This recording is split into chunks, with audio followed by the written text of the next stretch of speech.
Now that your husband is gone, you should pack your things and leave. This isn't your home anymore, Jessica said, her voice calm enough to sound practiced, as if she had rehearsed it in front of a mirror. And for a moment, the clinking of silverware around the table didn't stop, not even from my own son, Ryan, who kept his eyes on his plate like the pattern in the porcelain might save him from having to look at me.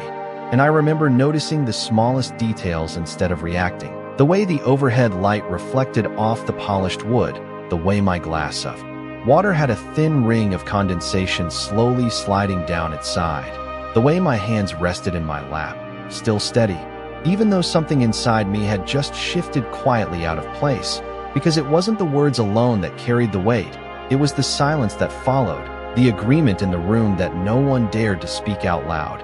And I realized then that this moment hadn't just arrived out of nowhere. It had been building, piece by piece, in conversations I wasn't part of, in decisions made behind closed doors, in glances exchanged when they thought I wasn't paying attention.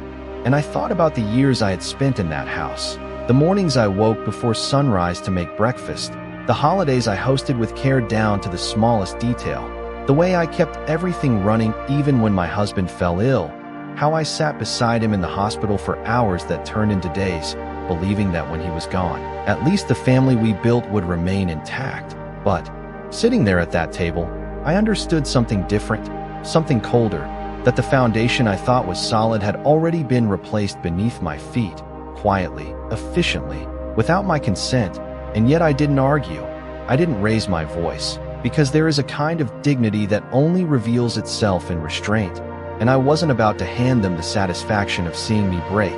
So I reached for my napkin, folded it neatly beside my plate, and stood up slowly, my chair making a soft sound against the hardwood floor, louder in that silence than any words I could have spoken. And still no one stopped me, not even Ryan, who shifted slightly but said nothing. And that was when I felt it most clearly, not anger, not even sadness, but clarity, a sharp, precise understanding that whatever this was, whatever they had planned, they believed I would simply disappear, that I would accept their version of events and fade into the background of a life I helped build. And as I walked toward the hallway to get my coat, I let my fingers brush against the wall, familiar and unfamiliar all at once, as if I were already a guest, in a place that used to belong to me. And behind me, the low murmur of conversation resumed, careful, controlled, as if my absence had restored some balance they preferred. And I realized then that this wasn't the end of anything. Not really. It was the beginning of something they hadn't anticipated, because while they were busy deciding where I no longer belonged, they had forgotten one simple truth, that I had been paying attention all along, even in the quiet, even in the moments they thought didn't matter. And as I stepped outside into the cool evening air, I didn't look back, not because I had nothing left there, but because I already knew that the story they believed was over had only just begun, and this time, I would be the one deciding how it ends. I did not drive far that night, just enough to put distance between myself and the sound of that dining room. And I found myself sitting in the parking lot of a grocery store that stayed open 24 hours, the kind with harsh fluorescent lights that made everything look too honest. And I kept the engine running for a while before turning it off, listening to the quiet settle in, the kind of quiet that does not comfort but reveals. And for the first time since the funeral, I allowed myself to sit still without being watched, without being measured, without feeling like I was already being erased from a place I had not yet left. And I noticed how my hands rested calmly on the steering wheel, not trembling, not reaching for anything, just still, as if they already understood something my mind was still catching up to. And I thought about the house behind me, about the hallway where family photos lined the walls, photos I had chosen, framed, and dusted for years. And I wondered how long it would take before those images quietly disappeared, replaced or packed away, as if I had never stood in the center of them, as if I had always been just outside the frame. And I realized that what hurt was not the idea of leaving. It was the certainty that they had already decided I was gone long before tonight. That the conversation at dinner was not a moment of anger, but the final step in something carefully arranged. Something that had unfolded while I was still setting the table, still believing in routine, still believing that presence meant belonging. And I thought about Ryan, about the way he avoided my eyes, and I did not try to excuse it anymore. did not search for reasons or justifications, because silence can say more than words, and his silence had been building for months, in missed phone calls, in shortened visits, in the way he deferred to Jessica even in matters that once required no discussion. And I remembered small things, details I had dismissed at the time, like the day the lock code on the back door was changed without telling me, or the afternoon I found my personal documents moved from the study into a drawer I did not recognize, or the way Jessica would pause mid-sentence when I entered a room, then smile too quickly, as if she had learned how to perform warmth without ever offering it. And sitting there in that parking lot, all of those moments began to align, not as isolated incidents, but as part of a pattern I could no longer ignore. And I understood then that I had not been pushed out in a single evening. I had been slowly repositioned, step by step, until the space I occupied no longer had a place reserved for me. And yet, instead of feeling lost, I felt something else take shape, something quieter but far more solid, a kind of awareness that does not panic, that does not rush, but simply observes and remembers. And I reached into my purse and took out my phone. Scrolling through messages, dates, confirmations, small pieces of information I had never thought to question before, and I realized that while they had been planning my absence, they had underestimated my attention, underestimated the fact that I had lived long enough to recognize when something was being taken rather than given. And I sat there for a while longer, not because I did not know where to go, but because I was choosing not to rush into the next step without understanding the ground beneath me. And when I finally started the engine again, I did not feel like someone who had been forced out. I felt like someone who had stepped aside just long enough to see the full picture. And for the first time that night, I allowed myself a small, controlled breath, not of relief, but of certainty, because whatever came next would not be decided at their table, it would be decided by me. By the time I reached the small extended stay hotel just off the highway, the kind with neutral carpeting and a faint scent of industrial cleaner that never quite leaves the air, I had already decided that this was not where my story would settle, only where it would pause. And as I checked in with a calm voice and a steady hand, I noticed the clerk did not ask questions, did not look at me with curiosity or concern. And I appreciated that more than anything, because I did not need sympathy, I needed space. And once inside the room, I placed my purse on the table, set my coat over the chair, and stood there for a moment, taking in the simplicity of it all: one bed, one lamp, one window overlooking a parking lot where cars came and went without memory.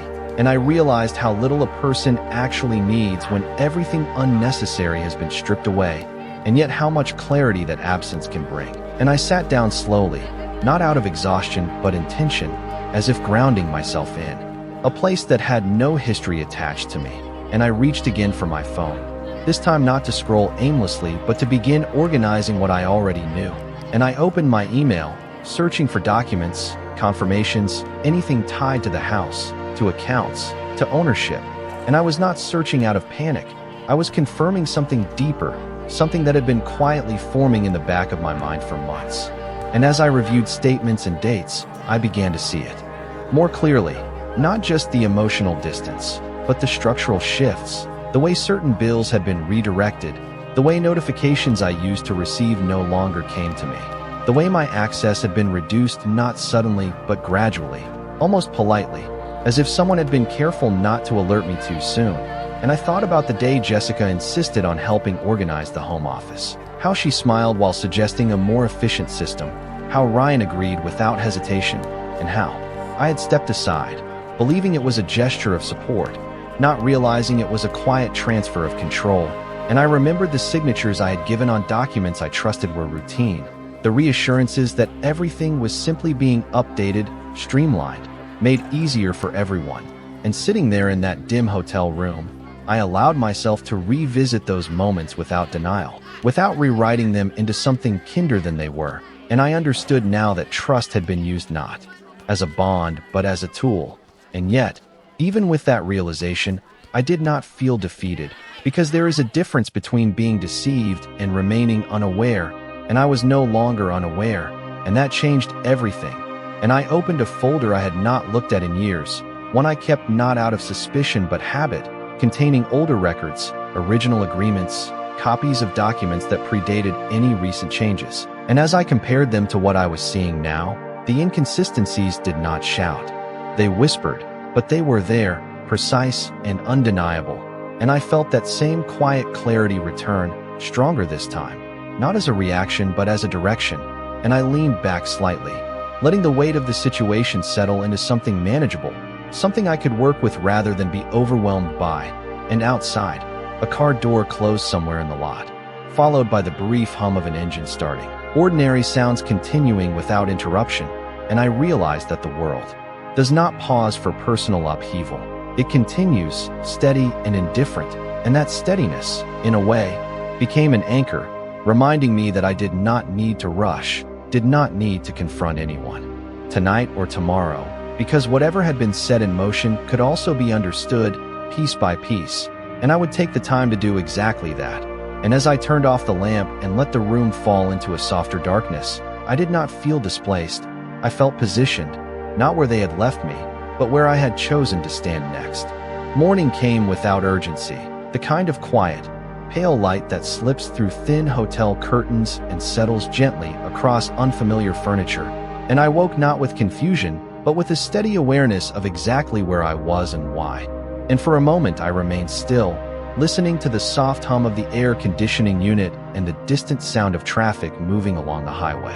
A reminder that everything outside this room continued forward without hesitation, and I sat up slowly, reaching for the notebook I had placed beside the bed the night before, not because I needed to remember what had happened, but because I intended to understand it fully, and I began writing down dates, small observations, moments that once felt insignificant but now formed a clearer pattern.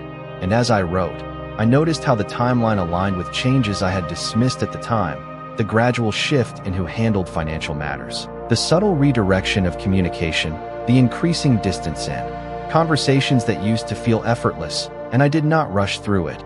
I let each detail take its place, because precision mattered now more than emotion. And after some time, I set the notebook aside and reached for my phone, scrolling to a contact I had not spoken to in months.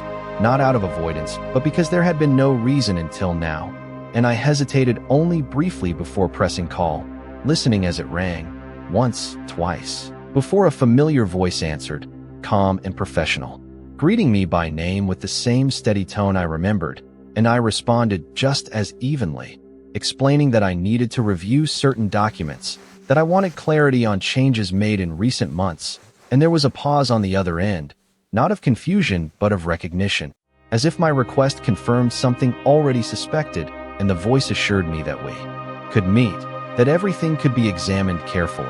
And as the call ended, I felt no surge of relief, only a quiet confirmation that I was moving in the right direction, and I stood, walking to the window, pulling the curtain aside just enough to let in more light, and the parking lot below looked ordinary.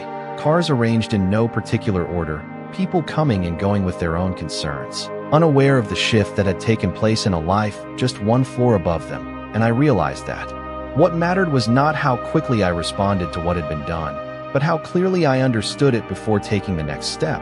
And I thought about Jessica's voice at the table, how certain she sounded, how final her words were meant to feel, and I recognized now that certainty often depends on the assumption that it will not be challenged, that decisions made in quiet will remain unexamined, and I allowed myself a small, measured breath, not out of tension but focus, because this was no longer about reacting to a single moment.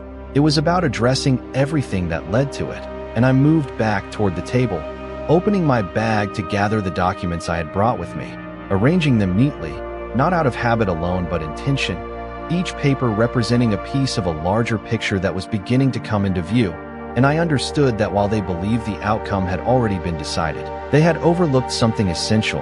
That time does not belong exclusively to those who act first. It also belongs to those who observe, who wait, who choose their moment with care. And as I prepared to leave the room, placing the notebook into my bag and taking one last look around the space that had held me through the night, I did not feel like I was stepping into uncertainty. I felt like I was stepping into a process, one that would unfold not with noise or confrontation, but with clarity, patience, and a quiet determination that no longer needed to prove itself to anyone but me. I chose a time late in the morning to meet, not too early to seem reactive and not too late to suggest hesitation. and as I walked into the office building, the glass doors reflecting a version of me that looked composed and steady, I noticed how different it felt to enter a space where my presence was expected rather than questioned, and I greeted the receptionist with a calm smile before being guided down a quiet hallway, the kind lined with framed certificates and muted colors that suggested order and control. And when I stepped into the office, the atmosphere was familiar in a way that grounded me immediately. Papers arranged neatly, a desk cleared except for what was necessary, and I took a seat across from someone who had known me long enough to recognize when something required more than casual attention. And I placed my folder on the table, opening it with care, not rushing, not dramatizing, simply laying out documents one by one. And as I began to explain, I did not focus on emotions or assumptions. I focused on facts, on dates, on changes that had occurred without clear communication. And I watched as each piece was examined with a level of scrutiny that mirrored my own growing awareness. And there was no immediate reaction, no quick conclusions, just a measured process of review that allowed the situation to unfold in its full complexity. And after some time, a quiet acknowledgment was made, not in the form of alarm but recognition, that certain transitions had indeed taken place, that control had shifted in ways that warranted closer examination. And I listened carefully, absorbing each detail, understanding that clarity often comes not in dramatic revelations, but in precise confirmations. And I asked questions, not out of doubt, but to ensure that nothing remained vague, that every step taken could be traced and understood. And as the conversation continued, I felt a sense of alignment between what I had begun to suspect and what was now being verified. And it did not overwhelm me. It steadied me, because uncertainty had been replaced with structure, and structure can be navigated, and eventually, a plan was outlined, not as a reaction to what had been done, but as a way to move forward with intention, to review all relevant documents in detail, to assess what remained in my name, what had been altered, and what options existed to address those changes. And I agreed without hesitation, because this was not about reclaiming something impulsively. It was about understanding the full scope before deciding the next step. And as I gathered the papers back into my folder, I felt a quiet sense of control return, not because anything had been resolved yet, but because I was no longer standing outside the process. I was within it, actively engaged. And when I stood to leave, I did so with the same steady composure I had brought with me, knowing that this was only the beginning of a longer sequence, one that would require patience and attention rather than confrontation. And as I stepped back into the sunlight outside, the brightness felt different than it had the night before, not harsh or exposing, but clear, as if the path ahead, while still unfolding, was no longer hidden behind assumptions or silence. And I walked toward my car with a calm, deliberate pace, aware that while they believed the situation had already been settled, they had underestimated the one thing that now guided every step I took, a clarity that did not demand immediate action, but ensured that when action came, it would be precise, informed, and entirely my own. The next few days unfolded with a quiet precision that felt almost unfamiliar, as if I had stepped into a version of my life where every action carried intention rather than habit, and I settled into a temporary rhythm that did not rely on the past to define it. Waking early, reviewing documents, making calls that were direct and measured, and each conversation added another layer of clarity, not dramatic, not overwhelming, just steady, like pieces of a structure revealing themselves one at a time. And I kept noticing how often I had once filled silence with assumptions, how I had interpreted distance as stress or distraction rather than something more deliberate. And now, without the need to protect anyone's image, I could see those moments for what they were, carefully placed shifts that had guided me away from decisions that once included me. And one afternoon, while sitting at a small table near the window of a quiet cafe, I reviewed a set of updated records that had been sent over, and there it was again, not hidden, not even disguised particularly well, but presented in a way that relied on inattention rather than deception, changes in authorization, adjustments in account access, signatures that aligned too conveniently with times I had been encouraged to trust rather than question. And I placed the papers down slowly, not out of shock but acknowledgement, because what mattered was no longer whether it had happened, but how I would respond with full awareness. And I thought about the house again, not with attachment, but with perspective, understanding now that it had become less about a home and more about a controlled environment where roles had been reassigned without agreement. And I considered the conversations that would eventually take place, the words that would be spoken when everything was brought into the open, and I knew that when that moment came, it would not be driven by emotion. It would be grounded in facts that could not be dismissed or redirected. And later that evening, back in the quiet of the hotel room, I received a message from Ryan, brief, carefully worded, asking if we could talk, and I read it once, then again, noticing what was not there as much as what was: no acknowledgement of the dinner, no recognition of what had been said, just a request framed as if everything remained neutral, and I did not respond immediately, not because I was uncertain, but because I understood the importance of timing, of choosing when to engage rather than reacting out of expectation, and I set the phone down, allowing the message to sit unanswered while I continued reviewing what I had in front of me. And I realized that this was another shift, perhaps the most significant one, that I was no longer moving in response to them. I was moving according to my own pace, my own understanding, and when I eventually picked up the phone again, I typed a simple reply, agreeing to speak the following day, keeping it clear, and without invitation for anything beyond that. And as I placed the phone aside once more, I felt a quiet steadiness settle in, not anticipation, not anxiety, just readiness, because whatever conversation awaited would not define me, it would reveal them, and I was prepared to see it clearly, without interruption, without illusion, and without stepping back from the position I had now fully stepped into. I chose a quiet place for the meeting, a small cafe on the edge of town where conversations tend to stay contained within the walls and no one pays attention to who sits across from whom. And I arrived a few minutes early, not out of nervousness, but to ensure that I entered the conversation on my own terms. And when Ryan walked in, I noticed immediately how carefully he carried himself, the slight pause before he approached, the measured expression that tried to appear neutral but could not fully hide the tension beneath it. And as he sat down across from me, there was a moment where neither of us spoke, not because there was nothing to say, but because we both understood that whatever came next would not resemble the easy conversations we once shared. And he began with something simple, asking how I was, the kind of question that usually invites reassurance, but I did not offer it. Instead, I answered honestly, calmly, that I was well, and then I let the silence return, allowing him to decide whether to continue or retreat. And he chose to continue, though not directly, speaking about the house, about how things had been difficult, about how decisions had to be made quickly after everything that happened. And I listened without interrupting, not because I agreed, but because I wanted to hear the full shape of what he was trying to present. And as he spoke, I noticed how carefully he avoided specifics, how he framed actions as necessities rather than choices. And when he finally paused, as if expecting me to fill in the space with understanding, I leaned forward slightly and asked a simple question, one that did not carry accusation but required clarity. I asked when exactly those decisions had been made, and I watched as that question shifted something in his expression, not dramatically, but enough to reveal that he had not expected it. And he responded with uncertainty, offering a general time frame rather than a precise answer, and I nodded, not challenging him immediately, but allowing that answer to settle before asking another, about the documents, about the changes in access, about the signatures that had been presented as routine. And this time, the pause was longer, heavier, and I could see him searching for a way to respond that would hold together under closer attention.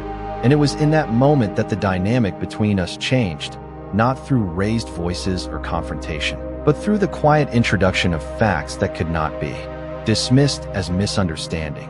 And he began to explain, slowly, that Jessica had been helping manage things, that it had seemed easier, more efficient, and I listened, recognizing the pattern of deflection, the way responsibility was being shared just enough to avoid being fully claimed.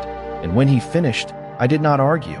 I did not raise my voice. I simply acknowledged what he had said, and then clarified what I now understood, that changes had been made without my full awareness, that control had shifted without direct conversation, and that the outcome of those decisions had been presented to me as if it were already final.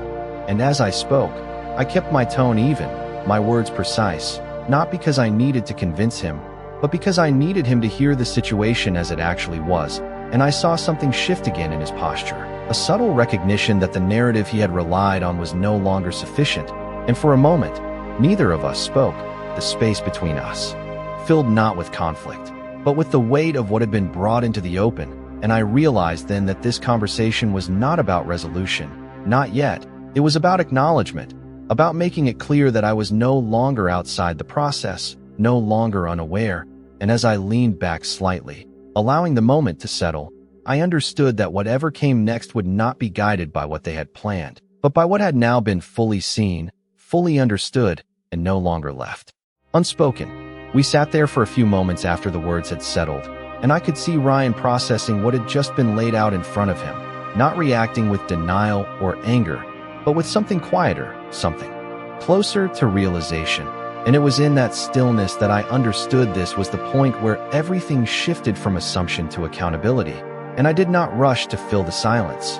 I let it remain, because silence has a way of allowing truth to settle without interruption. And when he finally spoke again, his voice was different, less certain, less structured, as if the framework he had relied on no longer held the same weight.